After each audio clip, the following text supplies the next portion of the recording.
Dave Chappelle does not back down from cancel culture. What up, YouTube? Welcome to my channel, Idiot's Corner. Just an idiot. I don't know why you're here. If you want to listen to an idiot, stick around. So Dave Chappelle won the Mark Twain Prize for American Humor. Don't know what that is. Never really heard of it before. I guess other big celebrities have won it. Eddie Murphy, a couple other people I can't remember off the top of my head. And anyways, afterwards, he had this to say about political correctness and freedom of speech. So watch this little clip. Political correctness has its place. We all want to live in a polite society. We just have to kind of work on the levels and come to an agreement of what that actually looks like. I personally am not afraid of other people's freedom of expression. I don't use it as a weapon. It just makes me feel better. And I'm sorry if I hurt anybody, et cetera, yada, yada, yada. Everything I'm supposed to say. I love Dave Chappelle. I feel like his special came out at just the right time. There's been this storm brewing in my, I don't know, in my opinion. I know everybody, like, you kind of sit in your own little world and everybody's got their own little storms with him. And for my opinion, in my world, I feel like this storm's been brewing for a long time. I feel like this cancel culture, this woke culture, has been trying to hijack the cultural narrative for a long time. I feel like they've been trying to push their ideologies on everyone to the point where they've infiltrated a lot of media and a lot of day-to-day things, but it really has been in everything lately, more so than I remember. It's like they're trying to dictate what's funny, what's art, what's freedom of speech, what can be talked about, what can be joked about. They've been conducting witch hunts and try to shut up anybody that opposes their ideologies, and they've been having great success. They made it so that anybody that speaks out against them gets publicly shamed, and financially destroyed because employers are afraid to go against them or go against the grain that they're creating. And I feel like they're a small group, but they talk the loudest. They have some kind of influence over media, and celebrities are afraid to speak out against them because they're afraid they're going to be publicly ashamed. They're going to not get any work after that. And you've seen it happen. We've seen people get fired. The guy that did Guardians of the Galaxy got fired for some tweets he did years ago.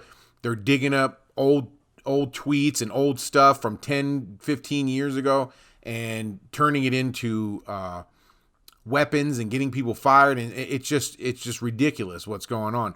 And what's even more ridiculous is how the media just goes along with it. Corporations, these companies, they just all go along with it for fear of the backlash, because they just come at you with everything. I think it took a lot of courage for Dave Chappelle to speak out against them, and their punishment came hard and quick.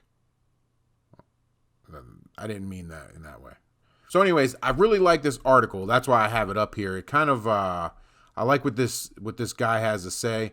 This was back October 28th, so a couple days ago. This came out. In the face of critics bent on suppression, he tells it as it is. When Dave Chappelle's Netflix special, Sticks and Stones, came out in August, the overwhelming response from critics was that it was offensive, unacceptable garbage. Inku Kang of Slate declared that Chappelle's jokes made you wince. Garrett Martin in the online magazine Paste maintained that the special was thoughtless and terrible, and that Chappelle was just acting like an a-hole and proving that he was thoroughly out of touch with today. I think these people are the ones that are out of touch with today. Let me just read on. In the Atlantic, Hannah Georgis called it a temper tantrum. Melanie McFarland's piece in Salon disparaged it for its cruelty.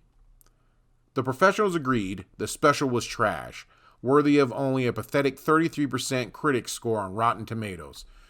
Now, anybody who knows anything about Rotten Tomatoes knows that it's a very biased opinion on there. It's owned by, I want to say, NBC or ABC, one of the two. You can see that a lot of the times, certain political movies, these professional critic scores don't line up with the public score. It's very obvious that they're very left-leaning and they have an agenda. The low score really shouldn't be surprising. After all, Chappelle was making jokes about untouchable subjects, such as race, the LGBT community, and school shootings. He literally said he didn't believe Michael Jackson's accusers and hinted that it wouldn't matter even if they were right, because, and I quote, "It's Michael Jackson." In a climate where the phrase "you guys" has been deemed problematic, there is no way a comedian could actually expect to get away with things like that. Or could he? See, while the critic's response might make you think that people who watched it were so traumatized that they haven't come out from under their bed since, the Rotten Tomato audience score tells a different story. People liked it. They liked it a lot. Let me read that again. People liked it. They liked it a lot. That's an understatement. In fact, the audience score was a whopping 99%. How can this be? Is this some kind of crazy outliner?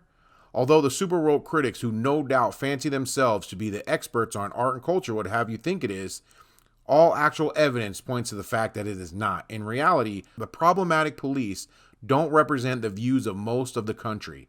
And that's just it right there. Like, he's talking about someone throwing a tantrum. These people have been throwing a tantrum for years because not everybody believes what they believe. Not everybody fits their narrative. So they want to shut it down. They are screaming and crying and holding witch hunts to shut people down, to get people out of the spotlight so that their ideas are the only ones out there. And it's not to be debated. They're not going to talk about it. All they want is for everyone to believe their ideas, and that's it. No matter how much their shrill, shrieking tweet and buzzword salad blog post might be drowning out the more tempered views of regular people. The truth is, out in the real world, humor that isn't afraid to push boundaries has always been popular. South Park, a show that has joked about subjects ranging from Muhammad to the Virgin Mary to Caitlyn Jenner to the death of Trayvon Martin, was just renewed through a 26th season at the end of September. It's Always Sunny in Philadelphia will be in its 14th season, even though the last one featured comedic episodes on topics that the woke warriors would certainly say you may not joke about, such as transgender bathroom debate and Me Too. There's empirical evidence to suggest that people who support extreme levels of political correctness are the ones who are, as Martin put it in his review of Chappelle's special, out of touch with today, not the other way around. A study released last year by the international research initiative More in Common, titled Hidden Tribes, a study of America's polarized landscape, found that 80% of the population believes political correctness is a problem in our country, including 61% of traditional liberals. Like a beautiful but mean high school bully, after losing a student council election, the PC police have learned they are not as popular as they thought they were. How then did it get so powerful? It's simple. Cultural censorship through fear. The social justice crowd has become a dominant voice in culture on cultural affairs, not because their views are actually the most popular, but because they are so good at silencing the others. They're so good at screaming and making a big deal about things that corporations are afraid of them. The news media is afraid of them. And they've actually changed American television, American movies to fit their narrative. But the backlash is coming because people don't want to see the garbage. People are not clamoring to the theaters to see what they did to movies like Star Wars, what they're doing to the Marvel movies, what they've done with TV shows. They're pushing an agenda that doesn't fit the American public. For many Americans, the prospect of being called racist, sexist, homophobic, or otherwise problematic has been more terrifying than death itself. People are afraid of being canceled. The thought police know that. They don't have to worry about finding silly things such as logic or facts to prop up their positions. They have much easier route, your fear. They're very, very good at it too.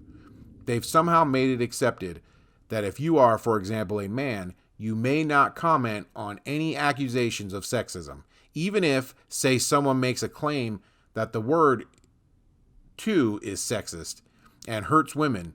This actually happened a few years ago. The Huffington Post published a 1,200-word piece on it. Similarly, if you are white, you can't comment on any accusations of racism, even if, say, someone makes the claim that Lord of the Rings will have dire consequences for society because the way it depicts the orcs will perpetuate racism. This too actually happened.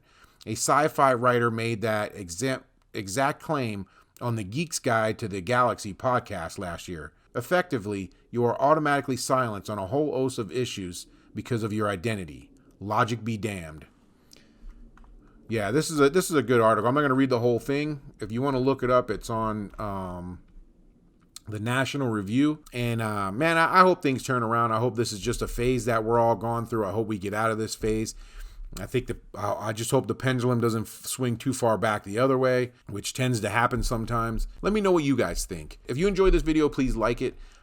Please subscribe to my channel if you like the content that I'm putting out. Please share the video too. I'm having a hard time getting started because it seems like certain videos and certain topics get throttled down by YouTube, and I don't get as much traffic to them for some reason. And then other videos, they get a lot of traffic. I don't really have the algorithm figured out. Maybe certain things that I'm saying in my videos, I don't know what it is, probably. But please like my video, share it. If you have any suggestions for videos you'd like me to do, leave them in the comments. Until next time, have a good one. Until next time, stay defiant. I don't know if that's a good thing. I don't know. I never know what to say at the end.